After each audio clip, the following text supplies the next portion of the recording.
How would you like to cut out the middleman and be the bank that funds the rehab in your neighborhood and earn 12% interest and even more on the back end for doing so? Exactly. Let me give you an example.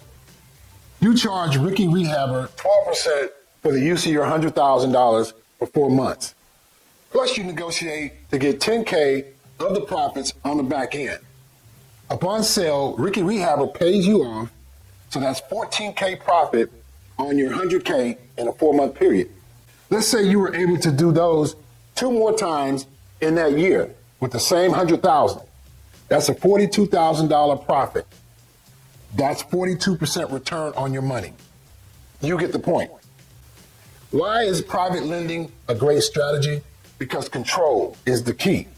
Some people are invested in 401ks, some are invested in stocks, annuities, crypto, and other types of investments with no control.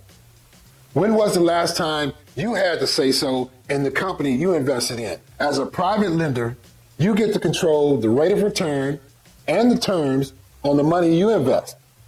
And my course will show you step by step on how you can do it.